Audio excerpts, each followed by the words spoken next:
Maître Kizito Selemani, azali cadre ya Ensemble pour la République ou ekamami na mwana mboka Moïse Katumbi Chapwe. Oni mwana mboka Moïse Katumbi.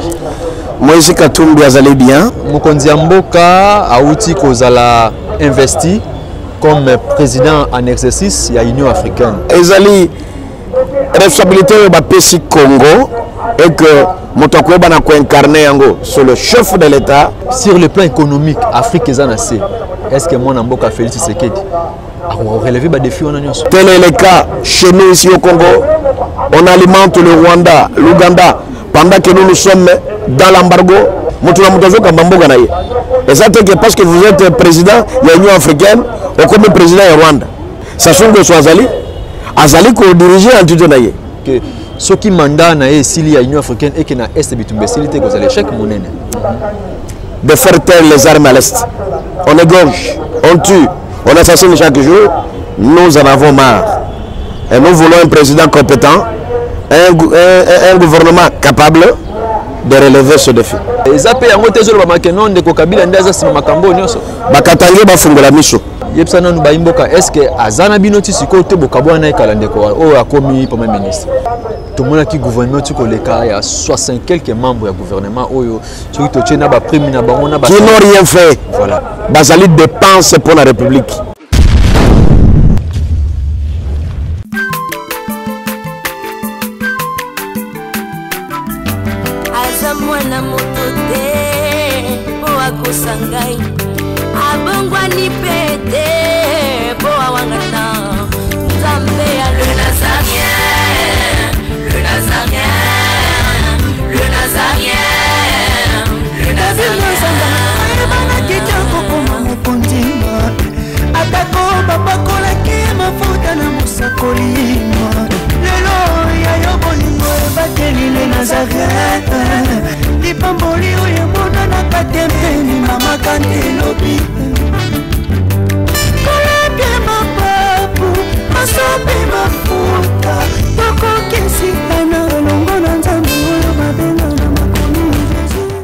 Masolo ya mboka émission bolingaka mingi bana ya poto bana ya Belgique, États-Unis, Angleterre, Suisse, boza partout dans le monde, Afrique, Bénin, Nigeria, Côte d'Ivoire, boza belé bolandaka masolo ya mboka ba diaspora na bandeko ba mboka bazo na kati ya Congo na ekolo Congo démocratique mbote bisika nyonso bozwami ndenge na lakaki bino ngai na bino eza se likambo ya fidélité peza likambo ya kopesa na mato ipo boyoka nini na memeli bino mokona lelo to lakaki bino chaque jour mokobanda kozala à la page ya actualité politique ya mboka ekolo Congo démocratique lelo to yambeli bino muto aza spécial na yeto ko beta masolo ekolo Congo démocratique bino moko boyebi mikolo eza ya koyinda na mboka tozo déjà nouveau premier ministre oya ko kumbela masolo ya mboka Congo démocratique azali na yambeli bino pona mokona lelo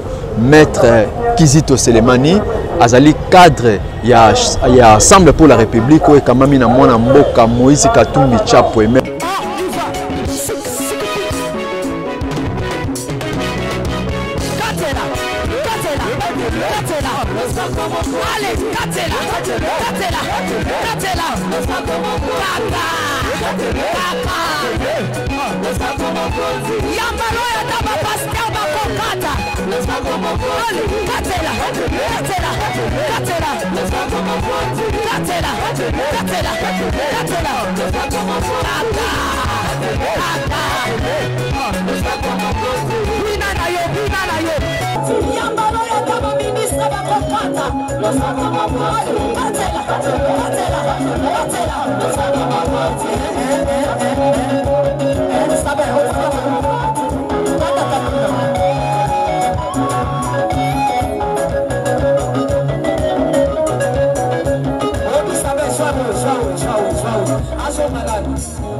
Nazokatela nzambe losako na se siko.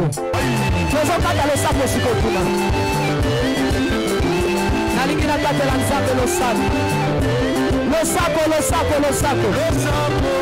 Losako awa. Aniva. Allez, katela. Allez, tozozonga siko, tozozonga. Tikela katela.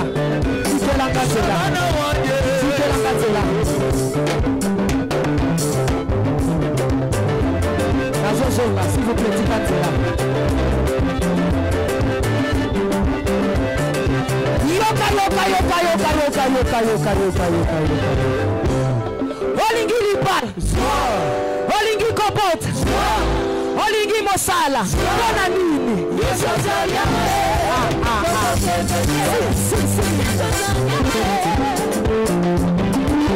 Maître Mbote na yo.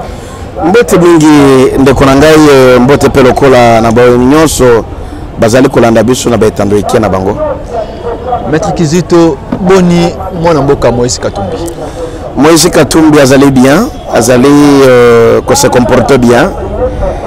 Il est imperturbable, il n'est pas manipulable. Donc azali mutu oyo azali kozala pe azali kotika la constant par rapport ya vision na ye. Maître Kizito Selemani Nikoleleki mokonzi ya mboka auti kozala investi comme président en exercice de l'Union africaine, étant congolais, et c'est là que c'est quand même. Bon, écoutez, le problème, il y a Mokonzi Mboka Kozala, président de l'Union africaine. Ceci ne dépendait pas des chefs de l'État. C'est un problème, Oyo et Salakabatou, le président soit. Et il s'est fait que pendant la période Oyo Félix Tshisekedi Tshilombo azali président de la République et que et comme tour à Congo, ça doit que faire la fierté de tout Congolais, étant donné que tu as commis au sommet il y a Afrique et nous devons encourager cela. Pourquoi pas? Hein? Parce que zali responsabilité ya mboka, ezali responsabilité ya pesi Congo et que motokoba na ko incarner yango sur le chef de l'État et aujourd'hui président de la République, président aussi en exercice de l'Union africaine. C'est une bonne chose. Ba défi ezali belé, notamment biso moko na Congo Est, bitumba si la raté. Toké na Centrafrique, bitumba. Sur le plan économique, Afrique est en assez. Est-ce que mon amboka Félix Tshisekedi a relevé des défis? Donc, on ne doit pas se tromper pour dire que le président de la République démocratique du Congo est Félix Tshisekedi Tshilombo, à lui seul, peut être en mesure de faire taire les armes qui se fait attendre partout, dans toute l'étendue d'Afrique. Vraiment, c'est un défi que je ne pense pas avec 5 ans ou combien d'années que va durer ce mandat que les armes en Afrique pourra se taire. Pourquoi? Parce que le problème des armes en Afrique, il y a des tireurs de ficelles qui sont là, des Occidentaux qui sont là, et ce sont eux qui distribuent les armes, soit aux pays voisins, de pouvoir attaquer notre pays. Tel est le cas chez nous ici au Congo. On alimente le Rwanda, l'Ouganda. Pendant que nous sommes dans l'embargo, on leur ravitaille les armes pour que nous puissions combattre. Alors, étant donné que Makambouane est allé subsister, est allé perdurer, on ne doit pas s'attendre aujourd'hui que le président Félix seul peut arriver à ce stade. Et aussi, on doit avoir à ce que les dirigeants africains, qui sont d'ailleurs autonomes, et ça c'est parce que vous êtes président de l'Union africaine ou comme président de Rwanda. Non. Kagame Azali, Museveni Azali, Sassou Nguesso Azali, azali ko diriger en tout naye et ceux qui katikati na bango bazali ko entretenir ba rébellion katikati na bamboka na bango. Ça sera difficile pour que vous yo motozali ata na armée te yo ya africaine ezali te pour dire que ko kende ko combattre pour kokende ko stabiliser mboka ezali te. Alors on dépend, on tient compte aussi de bonnes volontés. Il y a oyo bazali ko contribuer, bazali ko sala corps, il y a organisation wana. Sengeli ba président wana, faut ba gouvernement wana, bazali uni comme un seul homme. Donc tâche wana, il faut mettre d'abord, il faut dissocier ce qui nous attend, ce qui attend aujourd'hui président Félix au Congo, parce que c'est lui qui est le garant, le commandant suprême des forces armées de la République démocratique du Congo et de la police. C'est à lui de faire taire les armes, toutes les armes dans toute l'étendue de la République démocratique du Congo. Mais on ne doit pas s'attendre qu'il fera autant à Centrafrique, alors que les Centrafricains eux-mêmes ne sont pas encore prêts pour la paix. Notre bon pour Nabiso na mboka Nabiso, est-ce que zali moyen te oyo président ko soit balamoko moyen pour faire si ça bitumbo ça na est parce que ce qui mandat na esili ya Union africaine et que na est bitumbo silité ko l'échec monene. Écoutez, ce qui est vrai, influence moko ko kozala, tu sais c'est aussi un grand poste stratégique. D'ailleurs, si on veut parler de l'Union européenne, donc il y a un dirigeant dans le monde, et aussi si on peut parler de l'Union africaine, on voit le président Félix Tshisekedi. Donc il joue un grand rôle. Et aussi, la katikati na prestige wana, il peut faire quelque chose. Na katikati na mboka na biso. Ça dépend. Ndenge ni akweba na ko aborder, ndenge na akweba na ko exercer tâche et responsabilité à la ngora. Ça peut faire quelque chose. Ça peut nous être utile. S'il sait manipuler, s'il sait faire quelque chose. Mais s'il ne fait rien, donc on ne peut pas aussi s'attendre de quelque chose. Hein? Donc c'est ce que je peux dire. Mais tu Premier ministre. Mais je voulais ajouter quelque chose, excusez-moi, oui. Pour dire que paix na Congo, c'est ce que le président Félix doit faire. Aujourd'hui, il a une grande responsabilité, une lourde, de faire taire les armes à l'Est. On égorge, on tue, on assassine chaque jour. Nous en avons marre. Et nous voulons un président compétent, un gouvernement capable de relever ce défi. Il ne sera pas pardonné si l'Est n'est pas à paix. Il ne sera pas pardonné si Katanga aujourd'hui, là où il y a les Katanga qui entrent et qui sortent, on ne sait pas. Parce que, écoutez, avant que rebelle à côté d'Amboka Mouné Lokola Kinshasa, il faut outer quelque part, non? Soit à outil na bas Congo, ou bien outil na bas Ndundu, de Bissika à côté là, parce que nous avons des frontières et nous avons aussi les services de sécurité avant qu'il y ait comme Managombe. Mais on se pose la question, Lubumbashi aussi, c'est une grande ville. Comment se fait-il? Les gens continueraient à s'hasarder de venir attaquer dans Lubumbashi. Ils sont en train d'entrer où? Ils sont où? Mais s'ils sont dans Lubumbashi, dans le centre-ville, on est caché. Maître, pourquoi Makamwana et Kakatang Ndeko Joseph Kabila l'ont au pouvoir et puis a même le cola batuné nous baki ko vendre la Katanga kuna et zape yango tezo ba makenon Ndeko Kabila ndaza sima makambo nyonso bakatange ba fungola miso makambo ezali ko lukana est et tu ko lukana est ezali ko lenga ko kende na Katanga lokola ekende kipe na nani na phénomène kama na zapo na niveau ya nani ya ancien Kasai na katikati na nani na Kananga quelque chose comme ça. Ce sont de mêmes faits où ils allaient le même cause où ils allaient produire le même effet. Et Sengeli battu à Lumbashi, battu à Katanga d'une manière générale, bafungo la mission.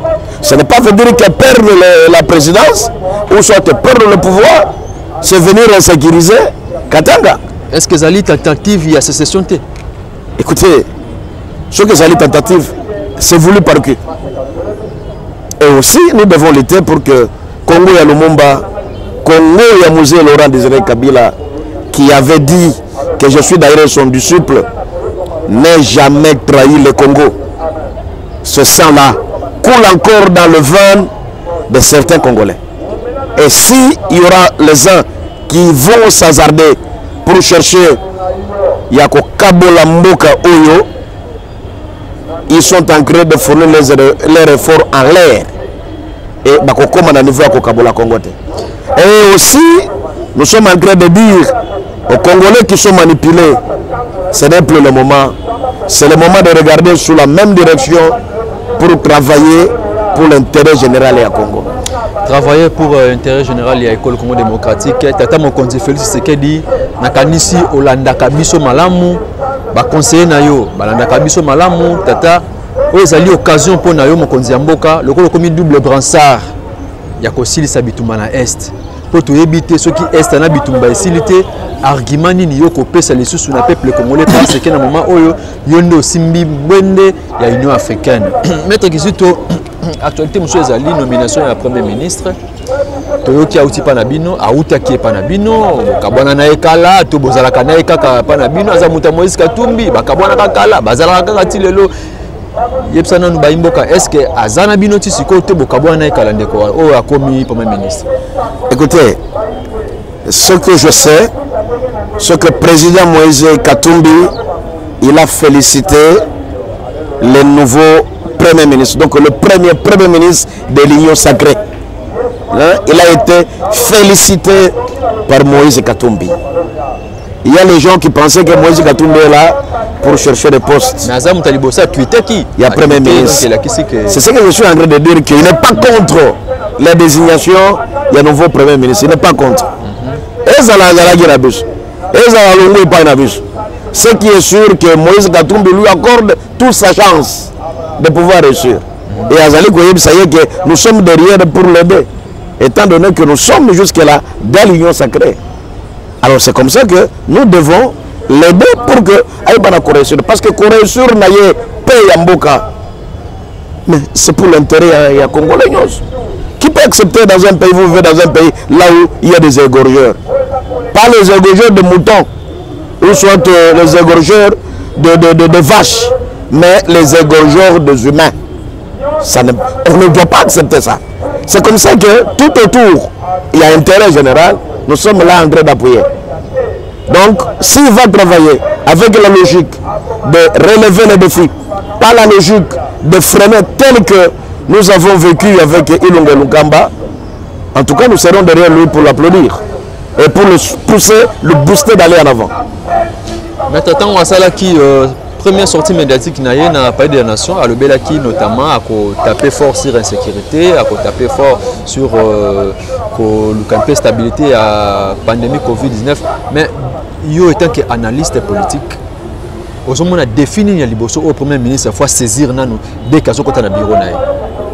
Écoutez, défi mon nom, ils allaient que ça passe dans le Canabuso, ils ont un Covid. Ça n'a Covid. Covid, oui, c'est la pandémie. On a dit que tu as vivre, tu as dit que tu as la. Vous comprenez? Mais ce qui est dangereux, ce sont des égorgeurs.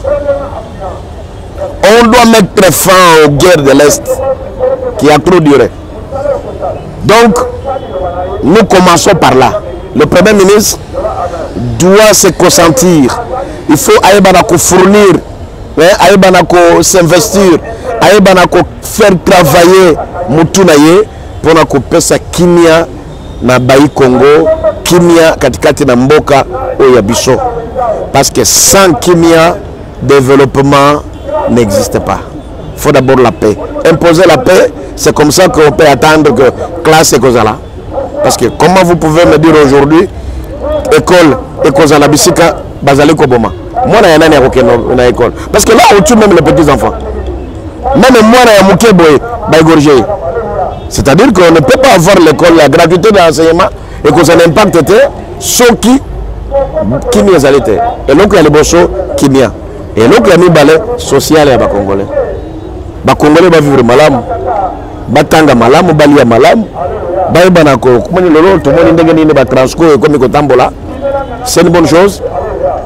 moyen de transport est facile, qu'on équiper les hôpitaux, vraiment vie sociale, et ben manako simbama. Les pays banako kita, donc les Congolais surtout à la mesure, il y a colia, pays à quoi banako se faire soigner comme il faut. Mettre en composition du gouvernement, est-ce que tout le monde qui gouvernement, tu connais il y a 60 quelques membres du gouvernement qui n'ont rien fait. Voilà. Qui n'ont rien fait. Cette fois-ci, vous pousser pour binonder les politiques. Est-ce que vous avez c'est que le gouvernement est respecté nombre quand même? Ce qui est vrai, nous sommes tous dans ma coquille à quoi on a imposé bango, mais tous allez kolinga kola ki sabango. Zela. Zela peut kola ki sabango que c'est très dangereux. Cause là na ba ministre ceux qui 66, ceux qui 70, ceux qui 50 qui ne font rien. C'est seulement basali dépenses pour la République. Ce que de dépenses pour la République. Frais d'installation à Bango, frais de fonctionnement à Bango, je ne sais pas, les monuments à Bango, ça coûte cher dans le pays. Bah frais, il y a voyage, il y a mission, quelqu'un qui crée sa mine, c'est seulement l'argent qui sort. C'est pourquoi nous allons que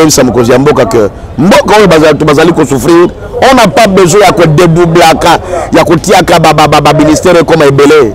C'était pour besoin de la cause, pour satisfaire la coalition à Bango FCC Cash. Mais aujourd'hui, comme cette coalition-là n'existe plus. La coalition président de la République, le premier ministre d'ailleurs, qui satisfait de tout le monde.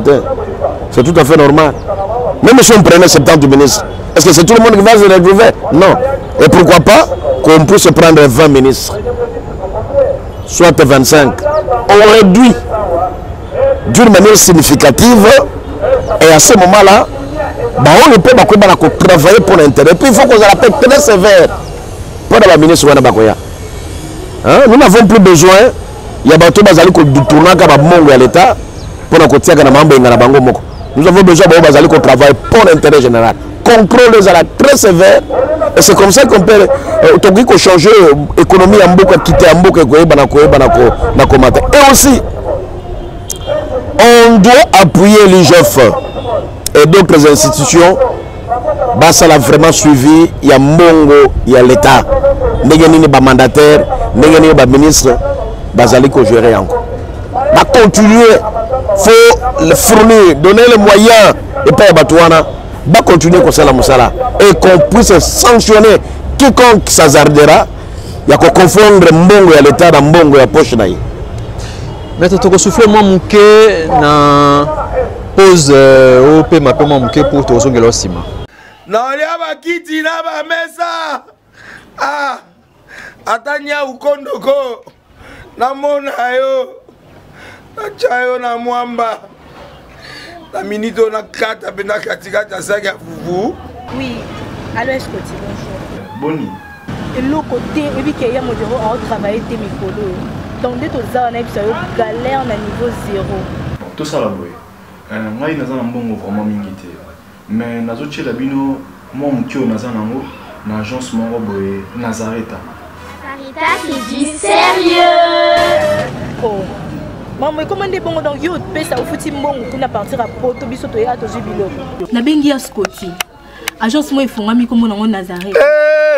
Na kufie. Agence lisusu. Ndeke sansu mulongo kuna. Pour nous là susu. Kuna eza mamba mulongo te. Ye si afuti mbongo kuna partir à Porto biso to zoke ko récupérer biloko oli. Ah tika boyeko. Yeso mona makamba bongo na monte. Bat papé si mbongo kuna biloko récupérer biloko oli na agence. Ezalaka. Mais moi bandi. Maman. Oui. Deki nanga yebisi ngai mena limité. Na lingi na mona ki mona beso. Poli kamba boye. Na monde na ne salamate. Maman yebisa ngai. Ba pesi mbongo kuna biso to récupérer biloko kolia awa. Ya solo boutique Nazareth ezali boutique ou ezali à distribution ya produits alimentaires. Ah! Na sali poto sunga bandeko oyo même ba oyo bazana na peu de ressources comme la boîte bandeko bazana niveau à Kinshasa même avec un petit rien. Donc à partir à $10, $15. Donc si on a un bon côté, nous devons poto ko sunga yo a ozuka biloko kolia. Maman Nazareth, Tanzamba Pambola, Bakse Mikole Bele, Awa Nasena Mokili. Et bon, Awa Tozawa, Potoyeba, adresse à Awa. La boutique Nazareth a été ici à Koubungate, Toza Sir, avenue Monkoto numéro 1, direction Elengesa. Face à face, na église catholique Saint-Vincent. Ah, direction Elengesa, Monkoto numéro 1, à face à l'église catholique Saint-Vincent. Ah, Saint-Vincent d'école. Bon numéro de téléphone, vous avez monté déjà, vous avez on a 3 numéros pour Paris, vous avez un numéro pour la Suisse, vous avez un numéro pour la Suède. Ah non, non, non, non, non, non. Nazareth, nous allons la Congo Sili. Julia, nous allons la Kangisa qui a foufou. Eh, y'a modé, y'a dit qu'on a foufou. Oui, pour la Nazareth, tu as un système en bimbi, dans Bongo Shingom. Bon, ok. Vous allez sérieux. Qui dit sérieux. Merci de retour avec Maître Kizito Selemani. Maître Kizito, est-ce que Premier ministre wa Kotisika akoyeba kopesa Congolais lipa kelasi mai courant au chito déjà via Congolais au quitter là. Ils ont une vitesse à Makassi. Est-ce que le gouvernement na ye toujours peuple peut espérer quand même? Il est jeune, ça c'est la première des choses. Il doit lutter pour l'émergence de la jeunesse congolaise. Ayebi que pour na kotanga malamu esengeli courant ezala. Bana batanga bisika lotiliki ezali. Ayebi pour que Moutouaz à la paix mayele, il faut aller bien parce que dans Zala les appels passent pour que moi na yeba na kotanga malamu. Ayebi que bato bana bazali ko recruter bango na ba acteurs politiques bazali ko recruter bango na ba mouvement politico-militaire. Ce sont des jeunes. Ce sont des jeunes. Il doit veiller pour la jeunesse. Il doit travailler pour l'intérêt des Congolais. Ah, Jazali Nayango est rappelé à tout moment que je suis jeune. Et je dois travailler pour que jeunesse, que Jazali à venir il y a demain. Cette fois-ci, jeunesse est là, présent dans la gestion. Changer classe politique, il y a médiocre, il y a vieux. Bon, il y a de l'autre côté. D'expérience, mais on ne voit pas leur expérience. Mais c'est la place maintenant aux jeunesses. Les jeunes vont travailler parce que les jeunes sont conscients d'eux-mêmes que nous sommes en train de souffrir et ça fait beaucoup de années. Nous qui sommes 45 ans, 50 ans, il y a toujours une famille à la botte. Il ne sait pas se marier parce que Moussara Malonga, c'est un licencié. Il n'a jamais été engagé. Mais c'est un diplôme. Que voulez-vous? Il est en train de souffrir. Mais c'est comme ça qu'on doit travailler. Donc, jeunesse, étant donné qu'il est jeune, à quoi il faut travailler pour que Mbokaye Banako Bonga. C'est sûr qu'il ne fera pas tout, mais qu'il puisse un peu fournir des efforts pour que Bari Congo Banako se retrouve. Il y a un premier ministre jeune qui était venu et qui avait le souci. J'applaudis un jeune premier ministre, ancien premier ministre, Lumumba, héros national, Oyazala qui est trop jeune, mais il y a Tala qui jeunesse naïete, qui est qui gagne, mais Aïba qui n'a que génération future et Banako vivre malade. C'est comme ça que défi énorme, et pas il y a jeune Oyazali Lelo, excellence premier ministre, et c'est qu'il Banako relevé, qu'il Banako soigner le peuple congolais. Nako pesa ye lipa, ko pesa ye kimia, na katikati etandi ya République, la jeunesse lui sera reconnaissante. Maintenant, tu as chité malembe na suka ya entretien na biso, mais bino ensemble pour la République. To like te bon quand tu na gouvernement oyo. Apport na bino ekozala nini? De ko Moïse Katumbi a koti na union sacrée. To bandi ko eba bo moto dynamisme ya de ko Moïse Katumbi est-ce que vous espérez peut-être kozwa ministère nini o bino bokoki ko pesa yango ko tombola ekolo à travers yango parce que tu ebinde de Moïse sur côté maso union sacrée c'est que a Monique akoki ko apporter un plus na lobby ko ya peuple congolais. Papa Moïse Katumbi azali ko wele la ministère te ce qui ngai ko wele la ministère peut-être ngai ko wele la qui premier ministre. On n'a pas vraiment besoin d'un ministère pour qu'il y ait des lingui affaires étrangères ou bien des lingui intérieures ou quoi. Le problème c'est que nous sommes venus pour porter une pierre à l'édifice. Mokonzi Mboka Bengisaki, Moïse Katumbi a répondu Iyo, Jean-Pierre Bemba a répondu Iyo, et nous sommes venus.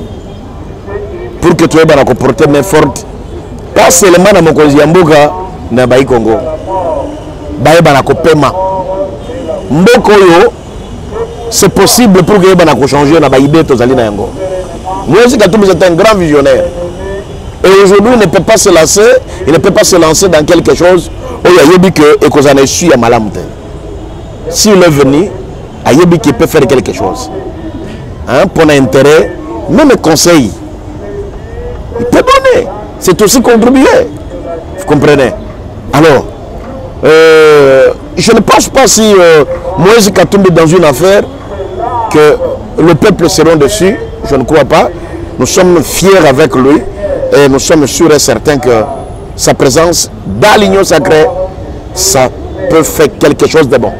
Maître Poto Sugisa Tokolobelaka Kamuke na moins 2 minutes il Kambuyandeko Martin Fayulu Torobo Sanapete Azali quand même parmi bateau Baningse qui peut kolo lors il y a élection Azali candidat président de la République Ndeko Martin Fayulu ya lobby était même Bozuya Ndeko Félix na Union africaine même Union Suezo Salemao ya lobby kaka na Union so Sangisa lobete Kagame Nda Sali Kota Musamboka o lobby boni.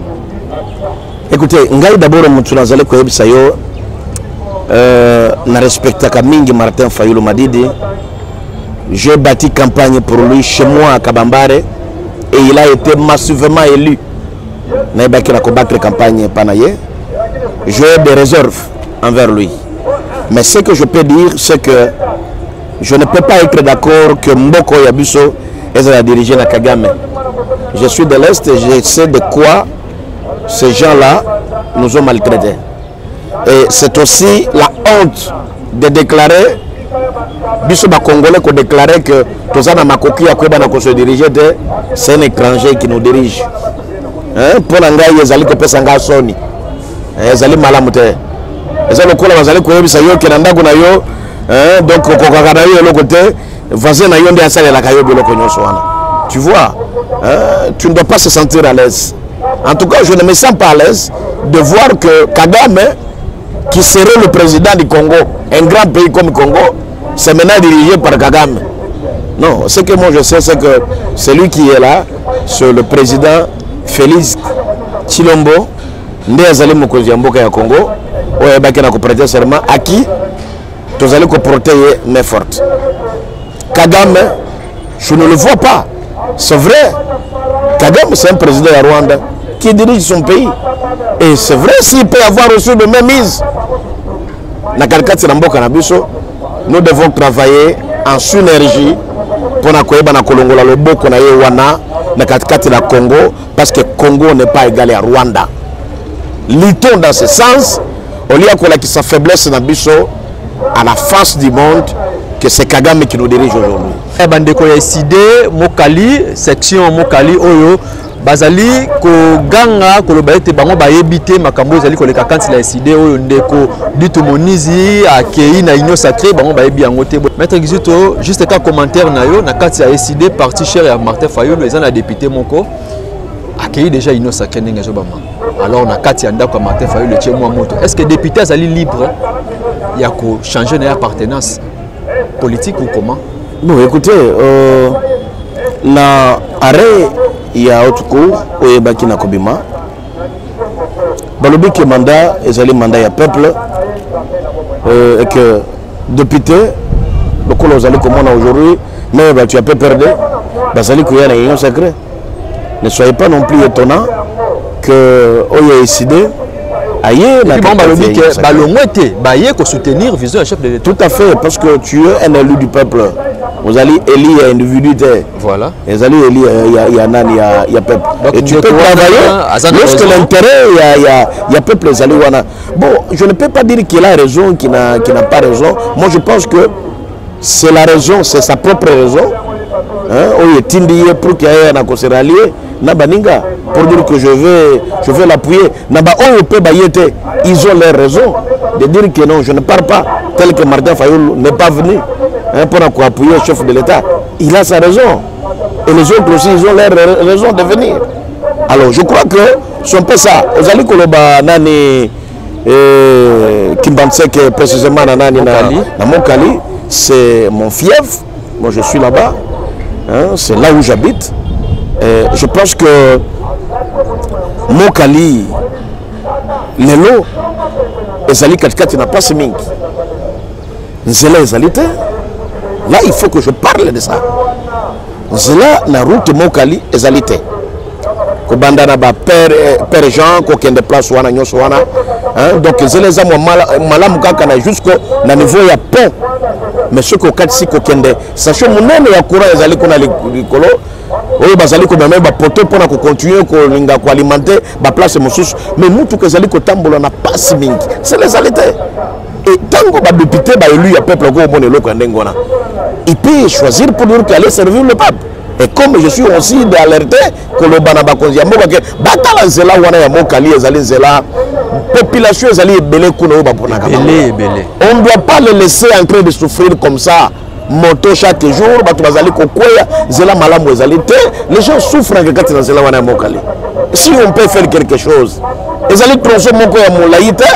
Ezali zela moko yokoki kosunga makasi soki ba bena ko bongisa yango mais wapi ba élu ya peuple bon ba bimanga ki bazali ba mais ba lobela makambo wana nous sommes en train de parler qu'il y a un problème na niveau ya mokali zela ezalite et que population na bandeko bazali ko na ba autorité ba bana ko sala quelque chose pour que zela wana ba bana ko bongisa yango tokomi na suka ya masolo ya mboka bosepeli na sepesa rabino rara les Nazariens ezali chaîne YouTube Yamakasi où ils allaient en collaboration avec des partenaires Yamakasi, tous allés à la recherche, il y a information juste pour nous CPL Sabino, bana Poto, bana Belgique, bana Suisse, bana France, na bozay belé, bolanda ki maître kizito, azali cadre, il y a ensemble pour la République, plateforme chère, il y a ndeko Moïse Katumbi Chapwe oyo, bazana kati ya union sacrée mais bazali ko surveiller. Bazana kati union sacrée mais bazali ko talela ndenge makambo bazali ko leka bazali ko la paix ba sentinelle bazali ko veiller pour que premier ministre oya kotisika asala malamu pour que yo nanga tozwa lipa ya mokolo na mokolo bana so batanga malamu bana biso bakende kelasi malamu biso pe tozwa misala ya malonga mboka etambola malamu pona ngai na bino tokutani na numéro ya sikezali ko ya d'ici là botika la malamu kimia na nzambe na mabota na bino na olia bakiti na bamesa atanya ukondoko na mona yo na chayo na mwamba na minito na kata bena katikata saki ya fufu. Oui, alors est-ce que tu bonjour Boni et l'autre côté et puis qu'il y a mon bureau à travailler tes micros donc dès que ça on a eu galère na niveau 0 tout ça là boy ngai naza na mbongo vraiment mingi te mais nazoche la bino moi mukio naza nango na agence moko boye Nazareta. Sarita qui dit sérieux. Oh maman comment des bongo donc yo pesa ufuti mbongo kuna partir à poto biso to ya to jubilo na bengi ya Scotty agence moi ifungami comme nango Nazareta na kufie agence lisusu nako sansu mulongo kuna kuna eza mamba mulongo te ye si afuti mbongo kuna partir à poto biso tozoke ko récupérer biloko oli tika boyeko yiso mona makamba bongo na monte bat papesi mbongo kuna biloko ko récupérer biloko oli na agence ezalaka mais yango bandi mama leki nanga yebisi ngai mais na ndimite na lingi na mona kimona mbeso po likamba boye na monde na ne salamate mama yebisa ngai bapesi mbongo kuna biso to récupérer biloko kolia awa ya solo boutique Nazareta ezali boutique où ezali à distribution ya ba produits alimentaires tosali po tosunga bandeko oyo même baoyo baza na peu de ressources comme les boyete bandeko na baza na niveau à Kinshasa même avec un petit rien.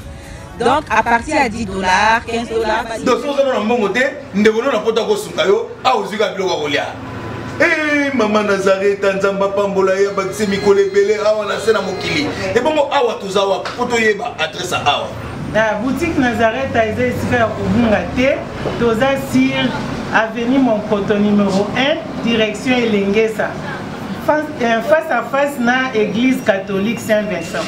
Ah, direction Elengesa, Monkoto numéro 1, à face de l'église catholique Saint-Vincent. Ah, Saint-Vincent d'école. Bon numéro de téléphone, vous avez monté déjà, vous avez on a 3 numéros pour Paris, vous avez un numéro pour la Suisse, vous avez un numéro pour la Suède. Ah non, non, non, non, non, non.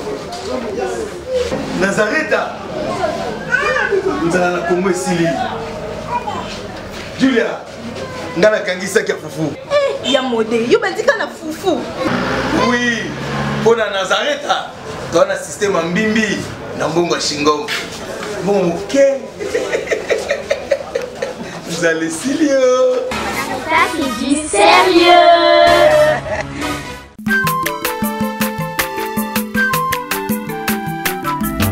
Aza mwana moto te po akosangai abongwani pete po awangata Nzambe ya le Nazarien, le Nazarien, le Nazarien.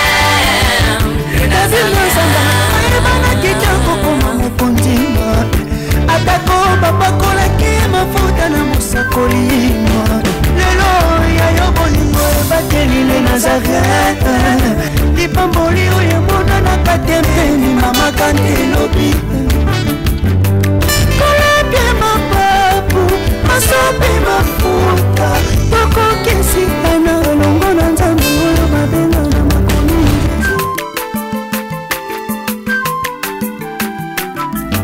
Aza mwana moto te po akosangai abongwani pete po awangata